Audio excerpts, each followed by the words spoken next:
नेहरू युवा केंद्र खेल मंत्रालय भारत सरकार द्वारा माई भारत, जो युवाओं में नेतृत्व और सामाजिक जिम्मेदारियों को बढ़ावा देने के लिए दिल्ली विधानसभा में 31 मार्च को राज्य स्तरीय विकसित युवा भारत संसद 2025 की मेजबानी करेगी। यह संसद प्रधानमंत्री नरेंद्र मोदी के विकसित भारत 2047 के दृष्टिकोण के अनुरूप दिल्ली विधानसभा में आयोजित की जाएगी। इस कार्यक्रम के लिए नेहरू युवा केंद्र ने एक प्रेस वार्ता का आयोजन 28 मार्च 2025 को दिल्ली के अलीपुर में की। देखिए हमारी खास खबर में। ये जो राष्ट्रीय युवा संसद कार्यक्रम है, ये हम 2019 से कर रहे हैं। माननीय प्रधानमंत्री जी के मन की बात से ये विषय उठकर आया कि किस तरह से हम युवाओं को 2047 का जो हमारा संकल्प है विकसित भारत का, उसमें ज़्यादा से ज़्यादा मौका दें, अवसर दें उनकी सहभागिता का, भागीदारी का। तो ये इस बार थोड़ा सा इसमें चेंज किया गया है, रीइमेजिन इसको किया गया है। इसमें पहले बच्चे एप्लीकेशन डालते थे और उनका फिर हम स्क्रीनिंग करते थे ज्यूरी का डिस्ट्रिक्ट लेवल पे। इस बार हमने विकसित भारत के बारे में उनकी समझ क्या है, इसके ऊपर उनको 1 मिनट का वीडियो अपलोड करने के लिए बोला। और उसके बाद जो हमारी स्क्रीनिंग कमेटी थी, उन्होंने इसको स्क्रीन किया और सारे देश में 300 नोडल केंद्र बनाए गए थे। हमारे दिल्ली में 3 नोडल केंद्र थे, जिसमें नॉर्थ और हमारा साउथ और सेंट्रल। तो वहाँ पे जो ज्यूरी मेंबर्स थे, उन्होंने 150 लोगों को सिलेक्ट किया। हमारे 952 बच्चों ने जो अप्लाई किया था स्टेट लेवल पे तीनों नोडल्स पे, उसमें से 150, 150 और 150 युवाओं को हमने जो है वो ज्यूरी ने एग्जामिन किया और उसमें से 10-10 बच्चों का सिलेक्शन हुआ। और ये जो 10-10 बच्चे हैं, अब ये राज्य स्तरीय युवा संसद में भाग लेंगे। और इस बार का जो हमारा ये युवा संसद है, वो दिल्ली विधानसभा के परिसर में हो रहा है और माननीय अध्यक्ष जो दिल्ली विधानसभा हैं, इसके मुख्य अतिथि रहेंगे। और ज्यूरी मेंबर्स में हमारे 5 जो व्यक्तित्व हैं उनको लिया गया है, जिसमें से 3 जो अभी वर्तमान में ही चुन कर आए हैं विधायकगण, 3 वो होंगे और एक IPS ऑफिसर होंगे रिटायर्ड, एक IFS ऑफिसर रिटायर्ड होंगे और एक्सटेंडेड पैनल में हमारे पास IIT के डायरेक्टर और एक हमारे रिनोन्ड सिंगर हैं मिस्टर पांडे, वो भी इसमें रहेंगे।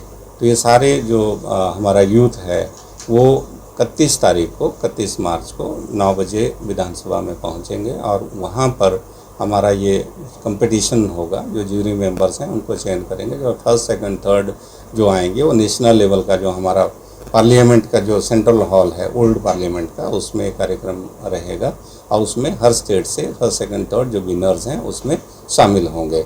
और वहाँ पर माननीय प्रधानमंत्री जी इस कार्यक्रम की अगुवाई करेंगे, नेतृत्व करेंगे, अध्यक्षता करेंगे। और हमारे जो माननीय मंत्री हैं मनसुख मांडविया साहब, वो इस सारे कार्यक्रम की मॉनिटरिंग भी कर रहे हैं और इम्प्लीमेंट करने में अपनी भूमिका भी निभा रहे हैं। इसके पीछे उद्देश्य क्या है? इसके पीछे उद्देश्य यह है कि जैसे हमने जो जिला स्तर का जो हमारा नोडल लेवल पे जो राउंड हुआ, उसका हमने विषय रखा था 1 इलेक्शन और 1 नेशन 1 इलेक्शन।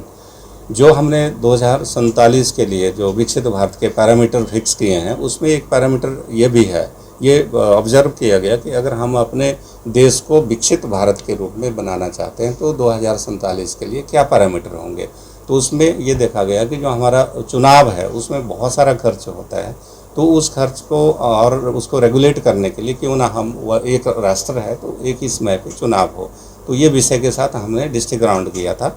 और जो हमारा स्टेट राउंड है उसमें हमने अलग विषय रखा है और वो विषय है कि हमारे संविधान के 75 वर्ष, उसमें हमारे अधिकारों, कर्तव्यों एवं प्रगति की यात्रा, इसके ऊपर अपने बच्चे जो हैं अपना विचार रखेंगे, वो अपना विचार रखेंगे। एक ये विषय है। दूसरा है संविधान दिवस के 11 संकल्प, भारत के संवैधानिक मूल्यों को मजबूत करने की प्रक्रिया। तो इन पे उनको जो है एग्जामिन किया जाएगा। इसमें बच्चे बोलेंगे, युवा बोलेंगे। और जो नेशनल लेवल पे जो हमारा जो विषय है वो फिर वही आ जाएगा 1 नेशन 1 इलेक्शन।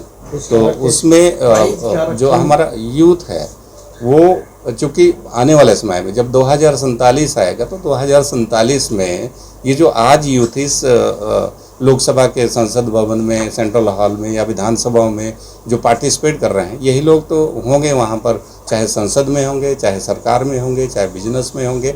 तो इन लोगों की एक माइंड सेट करने के लिए कि भाई भारत है तो किसी एक व्यक्ति का नहीं या एक समाज का नहीं, ये सबका है और सभी को इसमें योगदान करना पड़ेगा, तभी हम प्रगतिशील भारत बनेंगे और विकसित भारत बनेंगे 2047 तक। इस कार्यक्रम से इन युवाओं को क्या बेनिफिट होने वाला है आगे जाके?